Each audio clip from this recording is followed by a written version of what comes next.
halkani waa London laantii af Soomaaliga ee BBC-da oo aad ka dhageysanaysaan mawjadaha gaagaaban ee 13 mitir band xusuus aad u weyn bay igu leedahay aad iyo aad anigoo yar wiil yara gal madowle timo madowle ayaan imid Bush House 20 November sanadkii 1969 waxaan ka hadalnay dawladdii kacaankeed militariga inta badan ma jeclayn BBC-da waraysiyo kulul baad ka qaaday inta badan oo weliba hogaamiyihii kacaanka maxamed siyaad barkaad ka qaaday waa run anaa ka qaaday shaqa la iigu diray muxuu ahaayey muqdisho laakiin ma aanan filaynin saraakiilna in la toogto soomaaligana in la qoro muxuu ahaayey jaamacadda carabtana lagu biiro waqtigaasi intii aan halkaa joogay bay dhaceen marka waraysi baan weydiistay madaxweynaha markaana dee waad ka garanaysaayo xasaasi bay ahayd arrintan nimankan la toogtay aad iyo aad xasaasi bay ahayd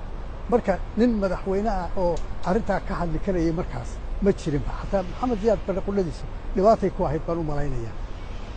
markii aan u tagay weydiiyey nimankaas la toogtayna waxbaan kaa weydiinaya wuu diidi kari waaye marka waxaan weydiiyey 3 su'aalood baan ka xusuusnahay su'aali waxay ahayd madaxweyne dadka Soomaalidu uma baranin xukun military goormaad xukunka wareejinaysaan oo aad ku wareejinaysaan dadka rayidka ah su'aasha kale waxay ahayd shalayto daraato waxaad toogateen 3 sarkaal oo ka tirsanaa ciidamadiina saraakiishiinii kacaanka maxaad nimanka u toogateen oo u disheen hadday khalad galeen maxaad u oran weydeen wax weyn wixii ay noo soo qabteen kacaankii ay nala soo halgameen ayaa ka weyn waxaasoo dhan marka waan saamaxaya maxaad u oran weyn waxaa jirtay in laanta af Soomaaliga BBC-da ka sokow in dadka aad xog siisaan oo akhbaar u soo gudbisaan in sidoo kale dhinaca luqadan ay ahayd meel wax laga barto